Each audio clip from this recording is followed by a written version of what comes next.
I published my first book, my memoir, The Daughter of the Innocent Man, in 2024. Since then, I have expanded my literary work to include a self-help book, a prompt journal, 2 children's books, and 2 coloring books. I'm an author, advocate, and speaker, and host of this podcast, Authors, Writers, and Wannabes, where I welcome weekly guests and empower fellow writers with insight, support, inspiration, practical advice, and encouragement as they navigate their creative journeys. Hello, and welcome back to Authors, Writers, and Wannabes podcast. Shout out to BS3 Network. We are on BS3 Network using StreamYard. You can find us on any podcast platform, that's Spotify, Apple, Google, whatever platform there is, and whatever platform you listen to. You can also watch us on Facebook Live every Monday at 7 p.m. Central Standard Time. We are on Roku and YouTube as well. So tonight's topic is traditional publishing versus self-publishing. And I have 2 guest authors with me tonight, Mr. Justin and Mrs. Tara. And we are going to start with Justin, and he's just going to introduce himself. All right. Thanks for having me. I'm so excited to be here. So I am Justin C. Key. I put the C in there because there's another Justin Key in Los Angeles. That's where I'm based. I'm based in Los Angeles, and I've been a writer for almost 20 years now. I've been writing seriously since college. Been writing through going to medical school. So I'm also a psychiatrist. I'm a practicing psychiatrist. But I was a writer first, and I write science fiction and fantasy and some horror. And I had 2 books out from HarperCollins. First was a short story collection in 2023, and the second just came out, my first novel, this about a month ago. And I'm married and I have 3 kids. And yeah, that's a little bit about me. And I'm originally from DC, Washington, DC. East Coast. All right. Yeah. All right, Justin, welcome to Authors, Writers, and Wannabes. This is his first time on the show. And Mrs. Tara, what about you? My name's Tara Delaney. I also write under a pen name, Amari Nilix.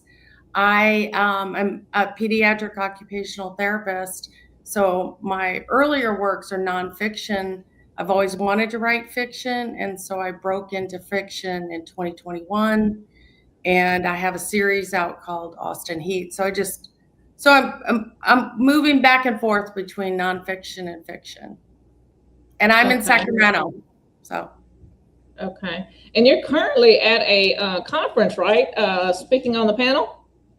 Yes, I'm in Minneapolis at the Sports Romance Conference, and I'm on a panel for neurodiversity and mental health and romance. And then I'm moderating a panel about football and romance, and, what are the struggles and when you look at the NFL and football in general. So, and I was just at Love LitCon in LA and moderated a panel on neurodiversity and romance. So kind of blending 2 professions. Girl, you a busybody. Well, my kids are 21 and 22, so they're empty nesters. But my husband says we live with 12 imaginary characters now. So there's that. Now, when you have to go and travel to speak, about how many books do you take with you of yours to sell? That's a good question. So for Love LitCon, since the series Austin Heat has all 5 books around, book 6 is about to be released. I took about 200 books, mostly book 1, right? Probably about 80 of them were book 1. And then the rest of them were, the other, 4 books in the series. But I was driving. So that was from Sacramento to LA. So I was driving. Actually, that was in San Diego, sorry. But this one we're flying. So probably about 120 books. Now, did you sell out of those 200? I did not. I sold 100 and almost 150 of them. Oh, that's good. And it helps to be on panels, to moderate panels, because when you do these events, Justin probably knows, you're in a sea of authors. So you are traditionally published and have a bigger name, but if you're not, you really have to be known by being on panels and speaking and kind of putting yourself out there. That Okay. helps a lot. Justin, I think your mic is on mute. Yeah, There we yeah. go. There we go. So Justin, have you ever spoke at one of these conferences, or does your publisher have you going out and doing author events? Yeah, so I've been going to science fiction and fantasy conferences for a long time. It's definitely my entry into the community. Back when I was, first starting off publishing short stories. Back then it's like, oh, that could be a good place to meet an agent, to network, or what have you. When I was on the East Coast, I went to ReaderCon, which is science fiction and fantasy, in I think it's in Boston or the Boston area, and also BosCon. But then there's the Hugo Awards, there's Nebula, Worldcon, which is World Science Fiction Conference. I actually took my family to it a couple of years ago. It was in Glasgow, so we made a trip out to England for that. And it's going to be closer this year. It's actually in Los Angeles. And I'm going to San Diego in 3 weeks now. They have like a writers conference there. So continue to definitely be on panels whenever I can. I think I'm going to Missouri next month to be at this conference. And when I went to BosCon, which is like Boston's science fiction and fantasy convention, just a few weeks ago, I took some books just a few books to give away. And I also printed out like these flyers, and I have these little cards, because it's definitely, networking or just letting people know if somebody's on a panel that I'm on, or viewing a panel that I'm on, they come up and talk to me or what have you. Definitely having little flyers there, having my book kind of like how it's up here, like set up. So, if they like what they hear, or they interested in like the topics I'm talking about, they might look into the book, or if they just, want to support like a fellow author. So conferences have been and continue to be a big part. And since I've been doing it, I think for so long, I mainly, I don't know if my publicist, to be honest, put me on any new ones, just because I've already been going to them for so long. I'm already kind of fostering those connections. That's awesome. Now, Tara, do you have a publicist as well? I actually had worked with Shishi Media in Austin when I released the book one of the Austin Heat series. So that resulted in a lot of like magazine write-ups and stuff like that. So I had them for about a year, and then I pulled back from that because it was more mainstream publicists that got me, again, magazines. I did a lot of TV interviews in Texas. And I think, to Justin's point, once you make those connections, it's sort of, then you get invited to stuff. So Yeah. it was really, really helpful. But they're not book publicists, which actually was kind of an advantage in Texas for me. But because of those interviews, I was asked to do an interview in Sacramento, so people can see that you're able to, communicate and you have something to add. So that, I think that's Justin's point, is like just getting yourself out there and doing that. And he has such a unique background, I think. I'm like, oh, I have to look into those books. He's a psychiatrist. I just think that's fascinating. So I do think it's what you said, is it's a lot of work, but you do end up meeting people that want to support you, and then you get invited to stuff. Now, being a traditional having your book that is traditionally published, is it a lot of work that you have to do on your end, or is it just all to the publishing company and your publicist? It's definitely not the latter, which, I've learned like in real time. Because at the end of the day, I think, nobody is going to be as excited about your book being out as you are. Right. But, don't get me wrong. I mean, there's definitely a lot more resources kind of at your disposal. But I think there's still a lot up to you to fill in the gaps. I had my first short story collection where it came out, my first book came out in 2023.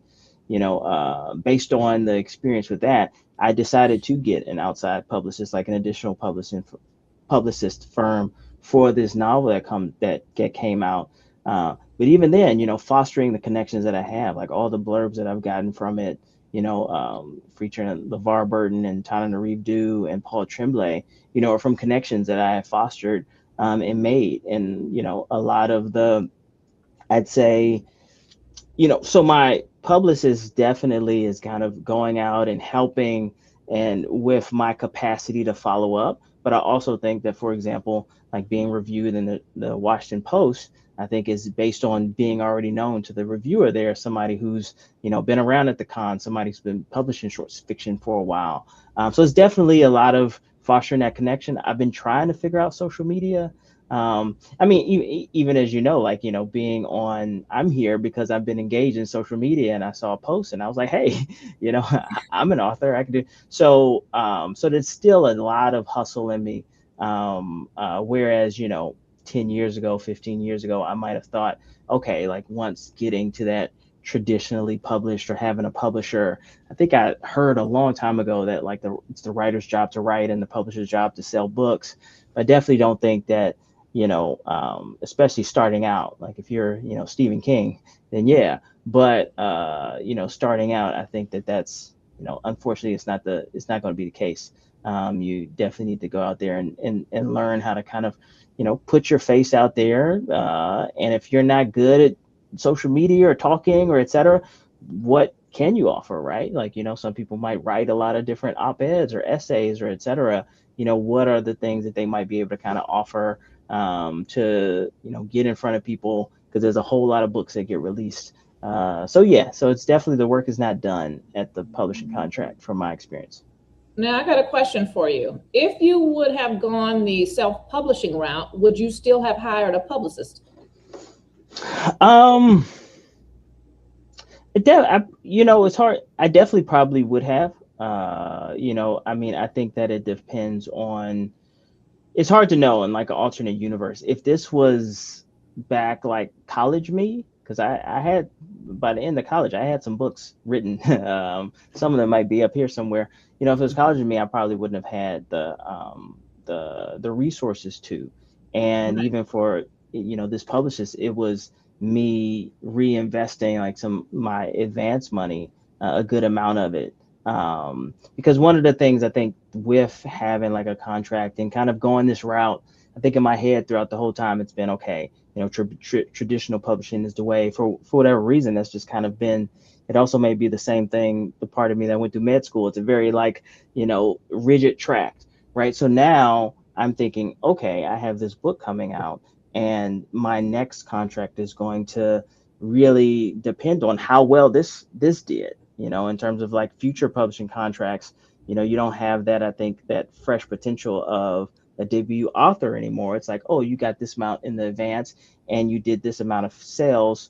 Let's make a fraction out of it and see what the percentage is. So that's why, I decided that it would make sense to reinvest some of the advance for publicists. So that's a long way to say I don't know. I think that if I was starting out today, like being a psychiatrist and having like being older and having like some of those resources, I probably would hire an outside publicist. They've been definitely really great to have, and being able to follow up and do all those things, when I can't. Yeah. Tara, did you go through a literary agent when you tried to find a publisher?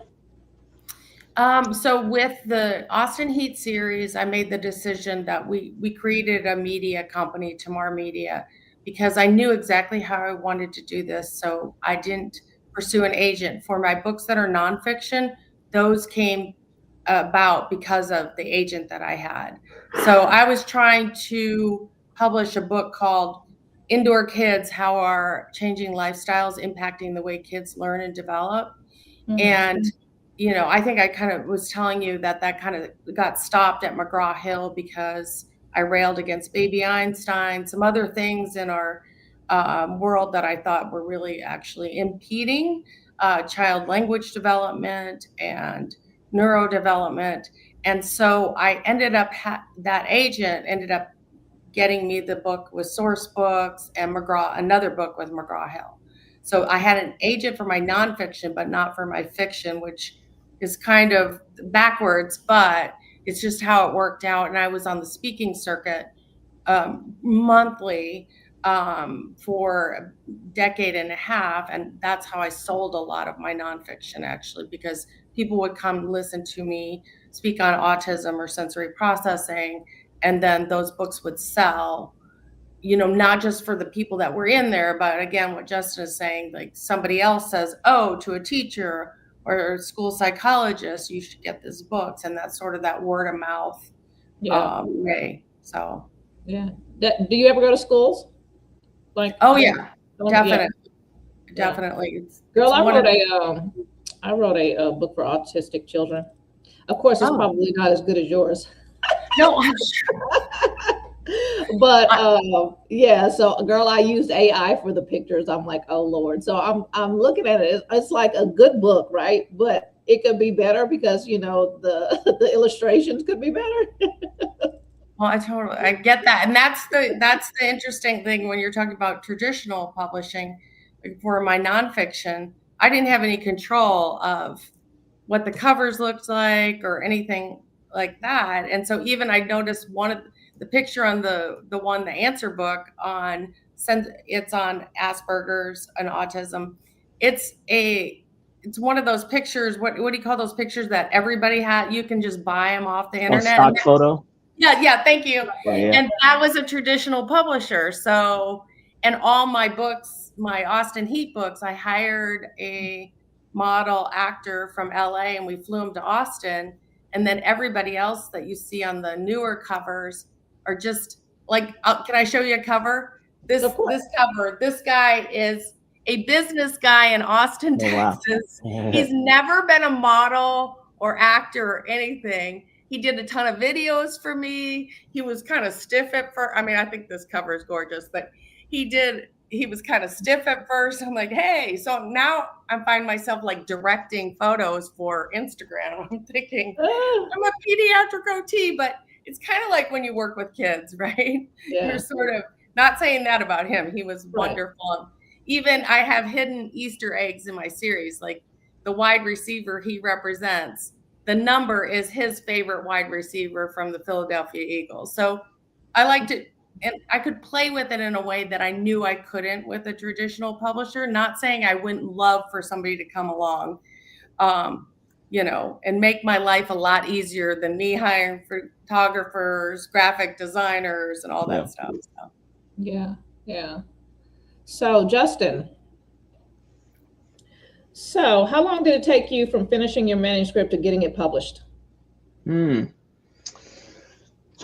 Finish is that's a fluid phrase, or word. I started this book in 2013, and it's gone through a lot of different stages. It started as a short story, and then I expanded it to like a novella. I had it like novel length in 2019, and I remember I was talking to an editor, and ended up being a letdown. And so I put it away for like a few years. And then I actually got the short story collection published. So the short story collection is what I went out with, like how I got my agent, and then how we presented to the publisher.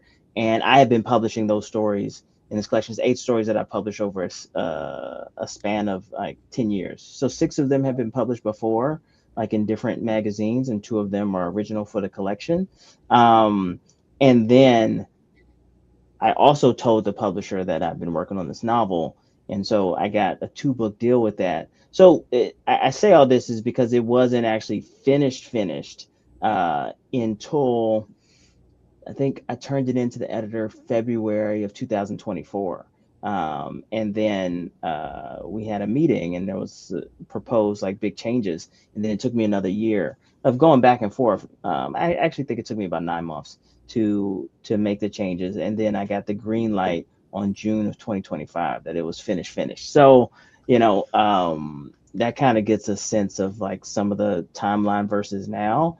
But I've been working on the story since 2013, and had a novel version more or less in 2019 that I had to take a break from. So you finished writing the book. It was finished editing process when? So June of 2025. I remember June of last year. I got and you submitted it to, after that, did you submit it to the publishing company? Yeah, so after that, so I'd already had a contract for it. Ah, Um, okay. and then because it was part of the deal originally for the short story collection. The short story collection, which was my first book, we had finished that um, in about February of 2022. Okay. And to be honest, it was actually fairly quickly. I met with two publishers. I met with Simon and Schuster, and then I met with HarperCollins, and I, got a deal on April 5th. So that was a relatively like quick turnaround. Yeah, it was. Yeah. I spoke with my guest last week. He's with a small traditional publishing company. He said he took him 2 years from the finish of his book to the publishing company to come out with a book to publish it. I was like, wow, 2 years? That's a long time. Yeah. I Yeah. thought. Yeah. I thought. Now, who did you, Justin? Who did you use for publishing for this book? HarperCollins. You ended up using Harper. Yeah, and it can take a while. I mean, I signed the deal for the two books in April 2022, and the first one, which is pretty much finished, like a short story collection, all of the short stories really were already, a lot of them were already published and already polished, and that came out September of 2023, so a year and a half later. And Okay. then, 2 years and a few months later is when the novel came out. Okay.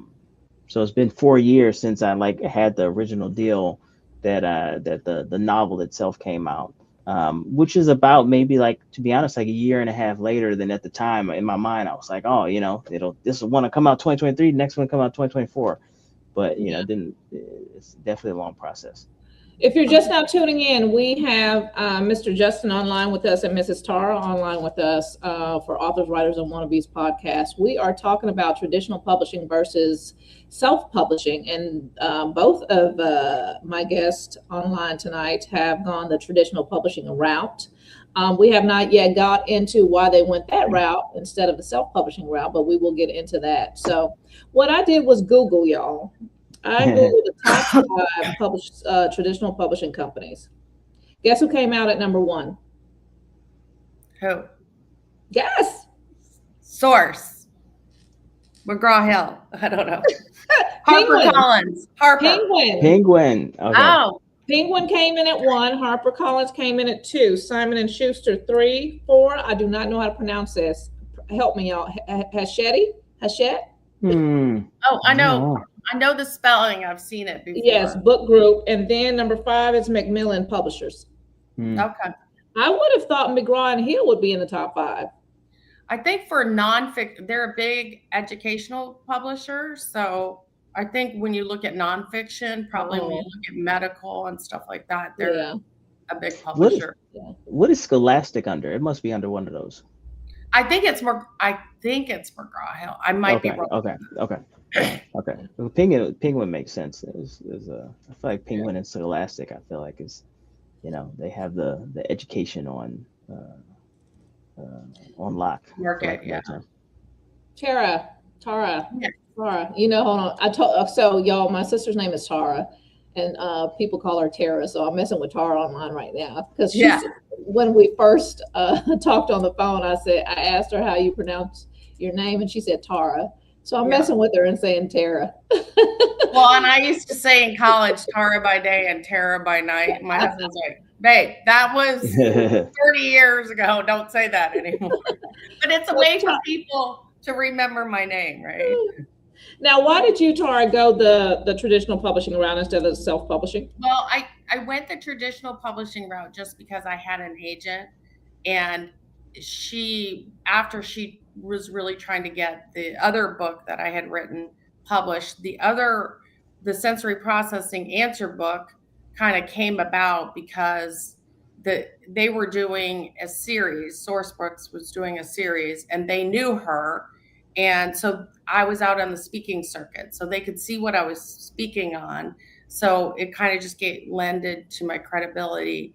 And then it was actually a editor at McGraw-Hill that had a nephew with autism. And so in a meeting with her in New York, he said, he really wanted to find somebody that could write this book actually to help him, and he wanted it published. So that's how that came about. And then I was speaking through PESI, and they asked me to write a book on, because I had a program on how sensory processing impacts social skills. So that book came about because of PESI, and PESI is a continuing education company. A lot of psychiatrists, psychologists speak for them, occupational speech therapists. So that came about sort of as a natural course of what I was already doing. And then my fiction books, The Red Bike, is published by an indie publisher in Austin, Texas. And it takes place in Austin, late 90s. And I wrote that 20 plus years ago, and I just sat on a computer. And then my Austin Heat series is self-published. We created that company, Tamar Media, and went about self-publishing. But that's to do it right, that there's a lot of layers to that. Really good editors, so it's a process that's really involved. And just like when I ran my therapy company, I've learned a lot. You don't know what you don't know, you know what I mean? And getting that first book out and getting it out right was really difficult. Now, this question is for both of you, but Tara, I want you to answer first. Do you think that you would have been this successful if you would have gone the self-publishing route with your books? Well, for my nonfiction, probably not, because they had a pipeline to get them out to a lot of different other continuing education companies, more mass market. I don't know with the fiction, since it is self-published. The grind behind it is myself and my husband. We sold our therapy company, and now we're doing this full time. I still consult and stuff as a therapist, but it's, there's a lot of work behind it. And part of, what, like you guys were talking about, the whole social media aspect, that's part of what's opened up a lot of doors for me. And I don't know what I'm doing. So my son is like, oh my gosh, Mom. I made him do a video today because he flew in from Syracuse. He's spring break. So what he's doing during his spring break is helping his mom at a romance conference. So, oh, wow. And I'm just trying to learn from young people. Truthfully, I hired a bunch of people, not for a lot, to help me on a team in Austin. And just, there's so much that they know, and it's so natural to them to use social media. And it wasn't natural. My first fiction book came out, and it was out for 8 months, and I didn't even have Instagram. I wouldn't allow my children to have it. And then everybody was like, you're an author and you don't even have Instagram. So I didn't need it for my nonfiction books because I was on the speaking circuit. I don't think they would have sold the way they sold if I had not been out there pretty much monthly speaking. So yeah. I don't know if that really answered your question, but No, it did. I appreciate it. Thank you. Justin, we're going to you. Same question. Do you think you would have been this successful if you would have went self-publishing route? I definitely don't, just because it almost feels like, for me, going through traditional publishing, I see like all that does happen, see all that should happen, see that all that goes into it. And, I wouldn't have known any of that. And I do think that I'm sure there's a lot of ways to learn. But I also think that at this time where I am, I see patients full time. I own like a practice of, I think, 16 psychiatrists now. We just signed a few people. And so you own a practice with 16 psychiatrists? Yeah, so me and two others, go Justin C. Key. Yeah, it's amazing. So I don't know if I would have the time right now to, if I was starting from scratch, to learn and to know what I don't, to learn what I don't know. I do wonder, and even with that, I feel like I don't let myself go down that route, because it's like, you don't have time for that. I do wonder now, like, knowing what I do know, if I ever in a position where I really believed about a book and I just couldn't find a place that would sell it. I do wonder now, like, okay, I need to get editor, and I know some editors in the community. I need to get like a cover designer. I need to get a copy editor, all of those things, like to make sure that the manuscript is fine. And then thinking about, okay, how to get into bookstores, and to think about, okay, how to like, do I have enough connections with other authors or writers or what have you to get my own blurbs again, to try to build off the buzz of like the past books, to write different op-eds or what have you, and try to pitch them myself. I feel like there would be so many different things that I would think of to do. At the end of the day, I might be like, maybe I should just, try it for another year to go with a traditional publisher. So I think just from a capacity standpoint, no, I don't think I would have been this. Yeah, you wouldn't have the time or the energy. Yeah, Oh, yeah. Right. There we go. There we go. Yeah. you got a lot going on, Justin C. Yeah. Yeah. Wow. So, how did you find your literary agent, Justin? Did we go over that?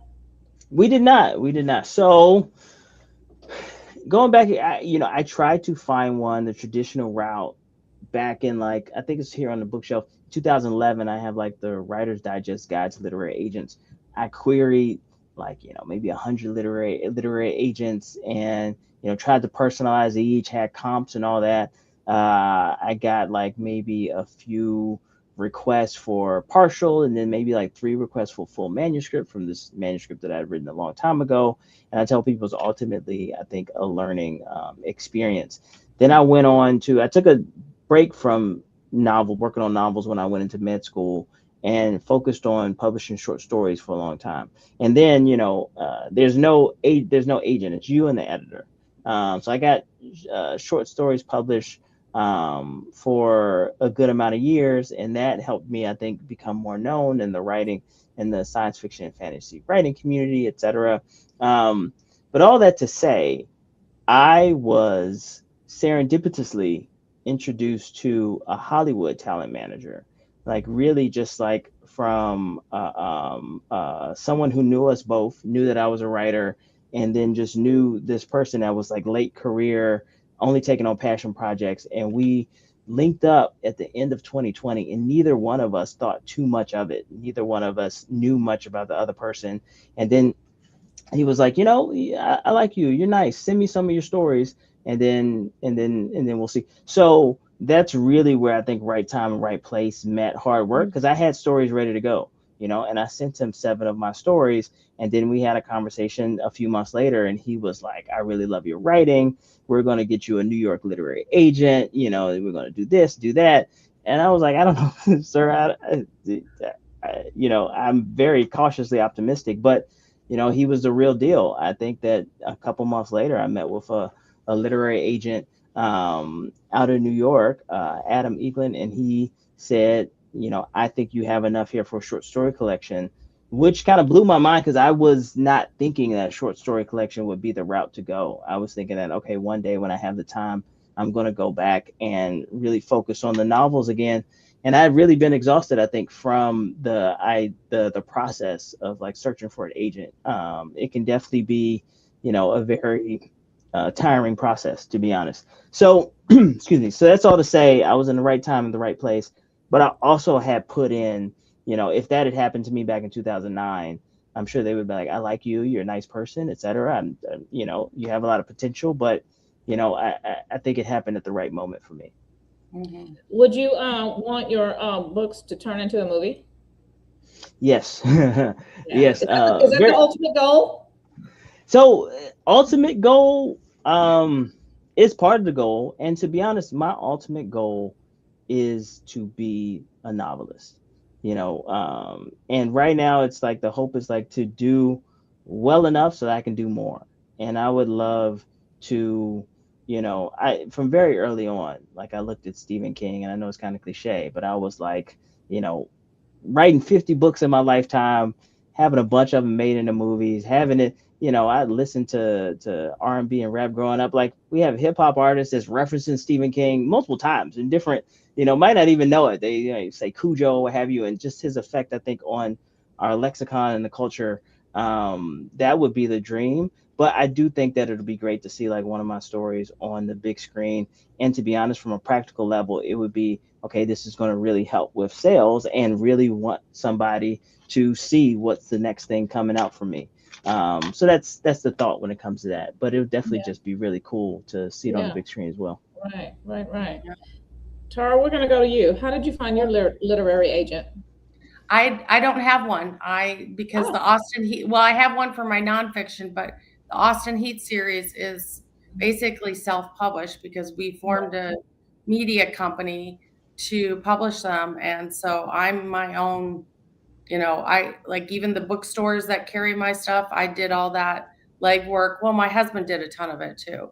And then when we were talking about publicists, was saying She Media in Texas. That's how I got a lot of TV interviews and stuff. But I've also used Get Read, who helps you with all the Instagram. And that's how I made a lot of, book connections through Instagram and stuff. The Bookstagrammers, they've kind of help propel it and stuff like that. So I'm doing it. I'm on my own for fiction. Let me just say that.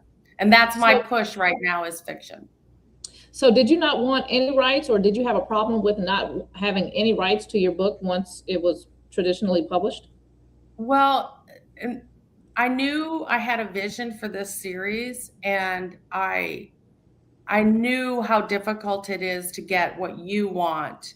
Do you see what I'm saying? Like, Yeah. I knew that this was going to be an interconnected series, that those aren't super popular. I knew how this series would start, where it would go. And it's even, I'm about to publish book 6, and I could have more in the series. I'm going to let it sit because I'm going on to another series, and then I might go back to it. But I had a vision for what I wanted, and I kind of wanted that control. Even when you see like the people on the front cover, you see them in a ton of videos, and the cover of book 1, James Joseph Pulido is on it, and he's an actor. He produces movies and stuff. So when I had him on the cover, he ended up doing a lot of directing, like little short vignettes for me. So I kind of wanted to be part of that creative process, and I was, in a place in my life that I could do that. I couldn't have done that 10 years ago. When I did it, when all this sort of book 1 was published in 2023 of the Austin Heat series. So I was at a place where I could do that. I had been working on those books for a long time, and all that material was just sitting. And I had talked to several published authors who publish traditionally and then indie publish, right? And they said I would go indie with it if you want to just get it out there and start going. And so that was my, sort of bent. I wanted to get it out there. I didn't want to sit on the material. And I think what Justin is saying, it's querying literary agents can be exhausting. I did it the first time and ended up finding. I only did 2, and I was exhausted. Yeah, exactly. So I would definitely love to meet somebody, and I'm really lucky right now because my editor for the Austin Heat series, she's the editor for 4, 5, and 6. She's also the longtime editor for May Cobb. I don't know if you guys know who she is. Her series, The Hunting Wives, was one of the big series on Netflix. And again, she's been in the trenches for years, like Justin was saying. And May, that was her big breakout. And I met her editor through Instagram. Her editor and I connected, and she was like, I love what you're doing with all these videos, So we ended up having, some intense conversations, and then she came on board as my editor. So to me, that was super valuable, because I wasn't trained in a traditional writing program. So having a really intense editor who, we talk about everything, and she kind of redirected me for book 4 and 5. So that was a long way. You know how I am. No, I take a long time to answer a question. No, I love it. It's 7:40. The time is going by perfect. I know. I'm ready for a glass of wine. Oh, okay. I do have wine in there, though. I know I Yeah. said I stopped drinking, but I drink every now and then. I may have a drink like once every 2 weeks, but I may give me some wine tonight, girl, to celebrate this Yeah. show. Hey, so do you guys know my story? I No, actually went I and don't. researched it when I saw your name on Threads. That's where I believe I saw your post on Threads, and then I researched your story about your dad. And I Yeah. was just, it's an amazing story. So please share it. So I self-published, and I wish I hadn't. I wish I hadn't self-published. I was rushing. Well, I started writing my memoir in 2018, 19. And it took me 5 years to finish this memoir because I added some stuff, I took away some stuff, I, omitted a lot of stuff because I didn't want, this is a story about my life. I didn't want, my kids to know some stuff, and it was very emotional, a very emotional journey for me. I rewrote this book 5 times probably.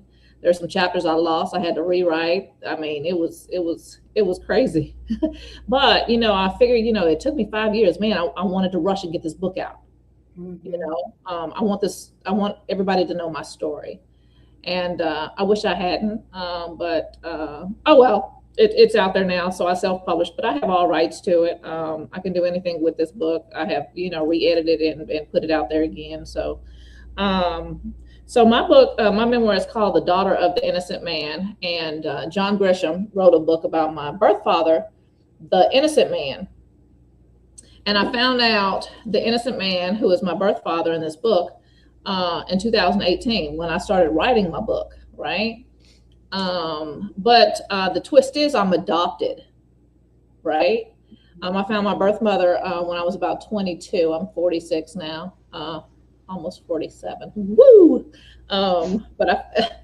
So she didn't tell me who my birth father was, but I had to do Ancestry to find that out, right? So I named my book The Daughter of the Innocent Man. And I'm self-published, so I have it in one Barnes and Noble. Another Barnes and Noble contacted me last week, and they're going to place it on their shelves as well. Of course, it's online, because once you put it on, Ingram or Amazon, it flows over to Barnes and Noble. But people think that their book is in Barnes and Noble just because you put it on Ingram or Amazon, which it is not. So mine is on the shelf in one. Another Barnes and Noble contacted me the other day, so I'm going to put it on the shelf in another one. I did an author signing in the city of Ada, where we were born and where the story originates from. And they put me first page in the newspaper. Woo woo. That's awesome.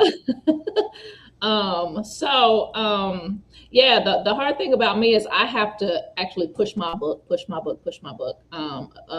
big sister, she said she was going to hire me a publicist, but she was mad at me that I put my book out before she told me to.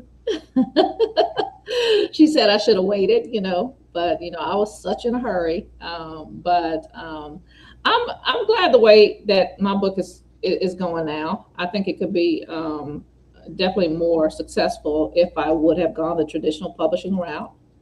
But I say to myself, it's not too late to go the traditional publishing route, because I have a story to tell, right? Exactly. That people know of. They know of his story, but they don't know of my story. And my story is more than just the daughter of the innocent man. It goes into, oh girl, I used to be a stripper. The mental health issues. So anybody who has gone, it talks about it being adopted. Anybody who has gone through the system, where it is foster care, adoption, prison, anyone who has suffered from mental health issues, motherhood, all of that. It's in that book. It's like for anybody, men and women. Yeah. Oh yeah. Yeah. So I actually did submit a query letter to, I don't know who it was. I forgot. But I've been doing so much research, and I just need a spreadsheet, because I do I research like from 1 to 3 a.m. That's the best time that my brain works. Oh, wow. Yes, that's the best time that my brain works. So I'm up in the middle of the night, researching, and I submitted this query letter probably at 4 a.m. one morning. I know this agent was like, why is she up at 4 a.m.?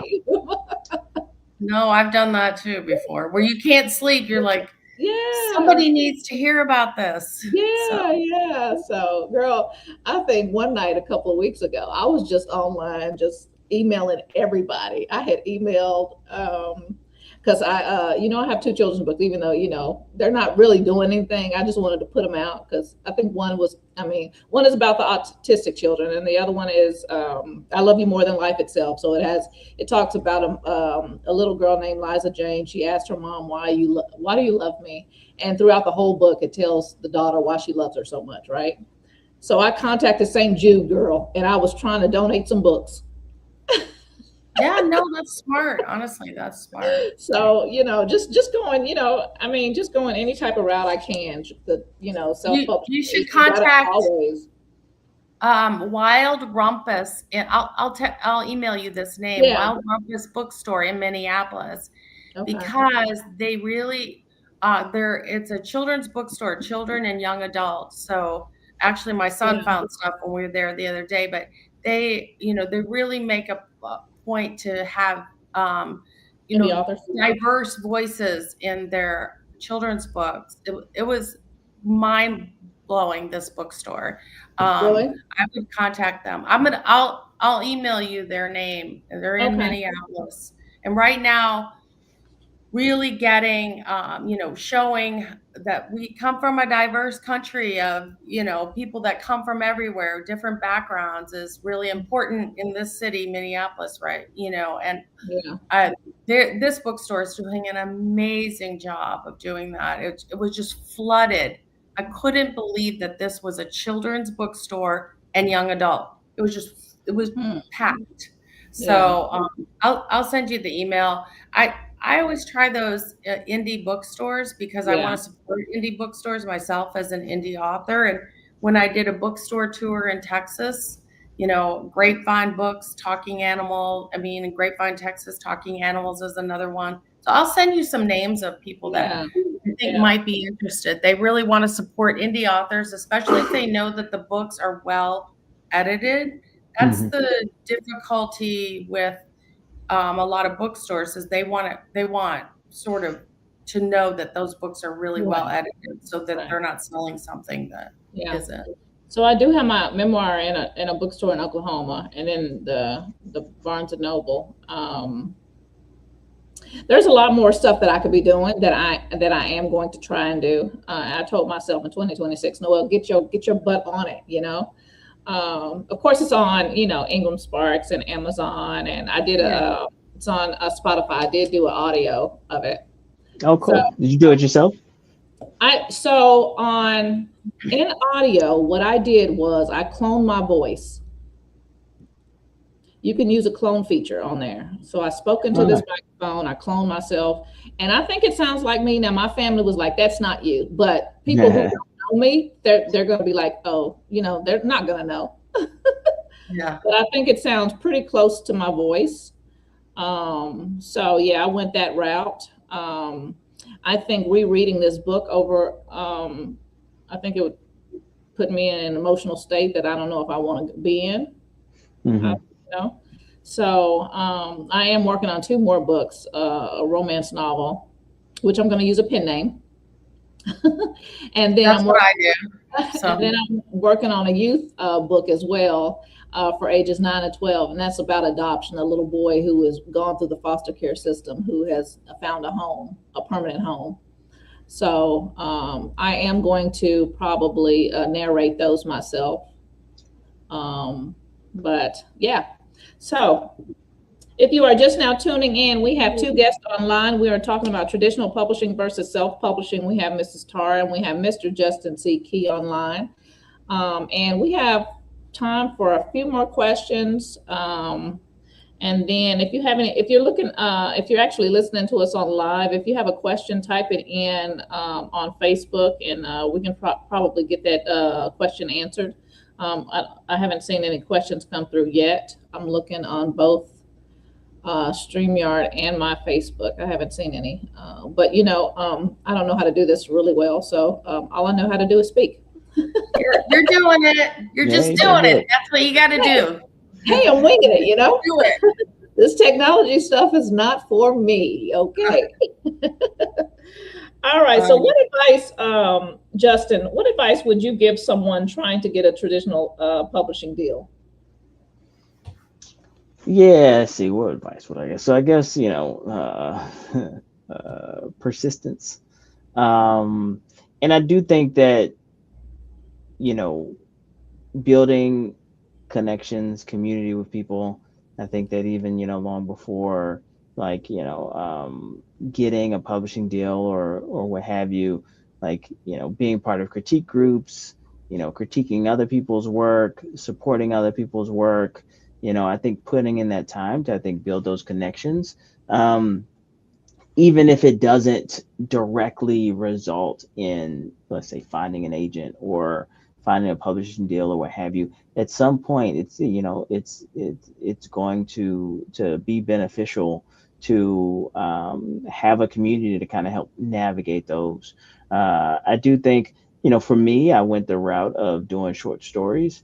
um, and I think that that may not be for everybody, but I do think that it was something where I could focus on much shorter, shorter pieces of work, and then also deal directly with, editors and go through. It was almost kind of like a mini version, I think, of getting like a novel published, because there was years where it would just be like rejection after rejection, and then, it's like, okay, I got an acceptance into this magazine that I've been trying to for a long time, and then I got another acceptance, and I got invited to anthologies or what have you.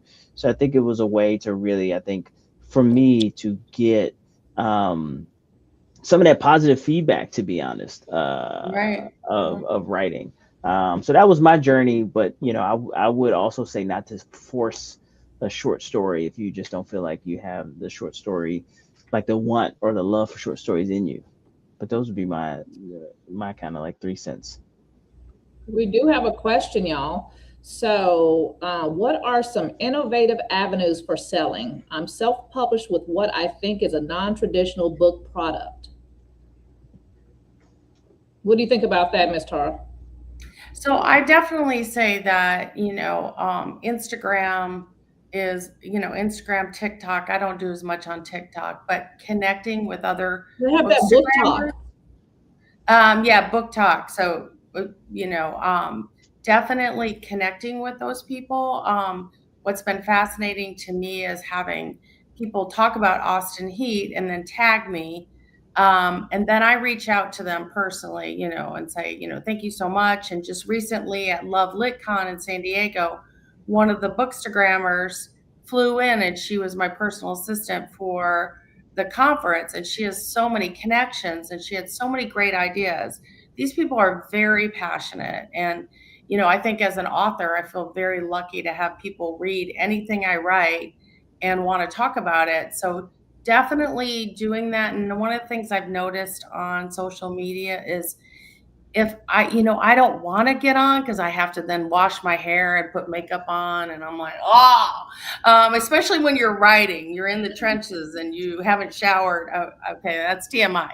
But Yeah. I'm just saying, the more you get on, the more that matters to people. And this word is overused, but authenticity. And if you have a product that doesn't fit a typical realm, I think that is something that you need to talk about, and talk about why that is and what angle you see that being, something that the world needs to hear.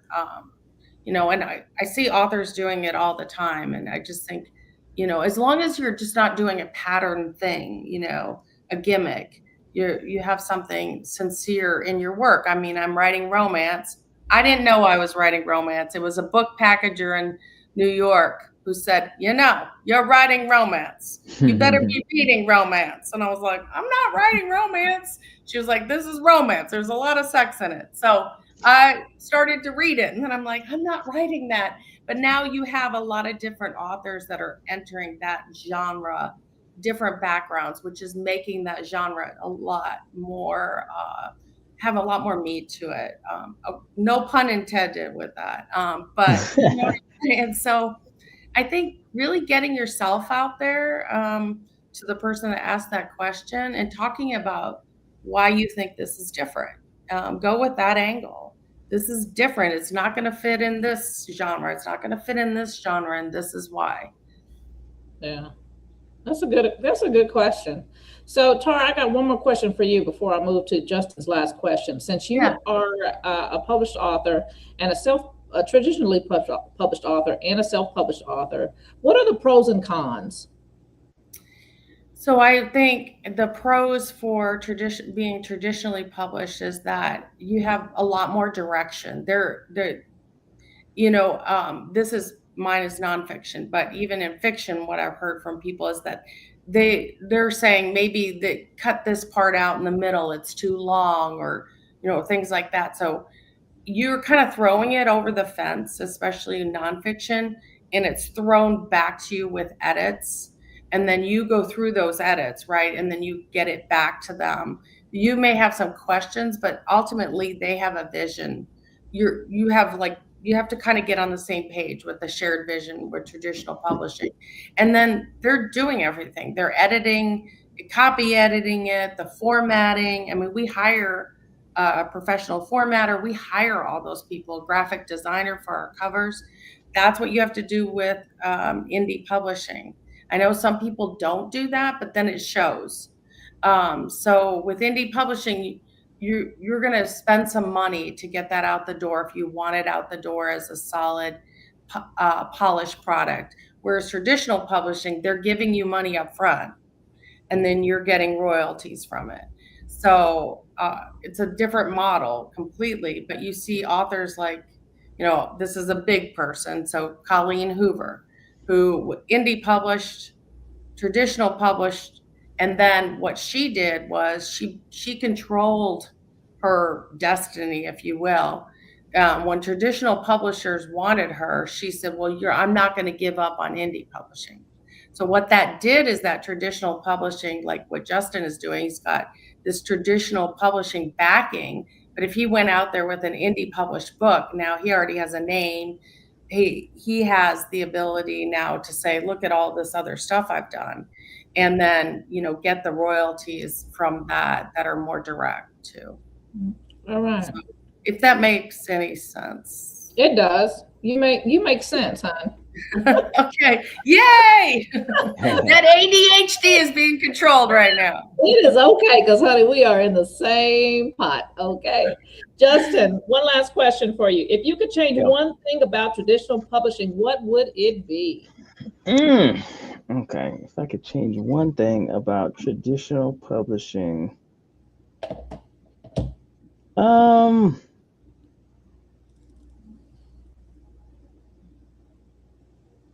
Nothing. No, I'm trying to think. I think that the thing that, but this is, I don't know how universal this would be. I mean, this is kind of my experience, and I don't know if it would be. I wouldn't change this for everybody because I don't know if it would do harm to everybody. But the advance setup, that thing of like giving an advance beforehand, I don't know. I think that it creates. I feel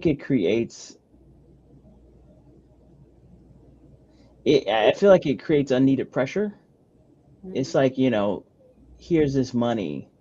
You're going to be seen as successful based on if you make this back for us. And I think that can be a stressful place to be in. Whereas, there are times when I was like, man, I just wish they would have like taken all this money and just like marketed the book, or something like that. Right. Whereas though I do recognize that, for some people like that advance and that guarantee can be pivotal to, I think, the livelihood. So that's why I say it kind of with some hesitance, because that's something I think that I would change for me with traditional publishing. Gotcha. All right, so you have been listening to Authors, Writers, and Wannabes podcast. I do have 40-ounce tumblers, Authors, Writers, and Wannabes with a straw. I do have Authors, Writers, and Wannabes journals. I do have the t-shirt, which I have on. Yes, I do. And black totes. Yay! Yay! My website is noeltheauthor.com, and my name is spelled Noel. Okay, so that's noeltheauthor.com. Justin, do you have a website, and where can people find your books? Yeah, so JustinCKey.com, and mainly that for social media, Justin C. Key on Instagram and Blue Sky. I think it's just Justin Key because I was like the first, I got there before the other guy. And then books are sold, on all the bookshop.org, Amazon, Barnes and Noble. You can get some signed ones from Sister Sci-Fi and Mysterious Bookstore and Reparations Club. Those were where I did events, so they should have some signed copies too. All right. What about you, Miss Tara? My website is amarinilex.com, and you can see some of our fun videos on that. You also, if you're ever going to Austin, Texas, you have to go on my website because there's a hotspot link, and a lot of those places are in my books. Available on Amazon. I went through Ingram, so in several bookstores like Book People in Austin carry the Austin Heat series, and then for my nonfiction books, they're pretty much like in Barnes and Noble, especially the one through McGraw-Hill. I know that's still in Barnes and Noble, and major bookstores as well as Amazon, and that's under Tara Delaney, as well as my first fiction book, The Red Bike, that's published under Tara Delaney as well. All right. Can I take a picture? Huh? I want to take a picture. Oh. Smile. Smile. Oh. Can I post this on Instagram and tag you guys? Of course you can. Of course you can. I always ask, Yeah. So. I want you two to stay online after I end the stream. Okay, so we can talk a little bit, just for about 2 minutes. But I thank both of you guys, Justin C. Key and Mrs. Tara, for joining me tonight on Authors, Writers, and Wannabes. The topic was traditional publishing versus self-publishing. Thank you for joining me, and join me again next week at 7 p.m. Central Standard Time on Monday. I don't know the date, maybe March 16th. Does that sound right? I think so. All right. Yeah. Listen to us on Spotify, Roku, YouTube, Apple, Google, all the podcasts. All right. Until next time. Bye-bye.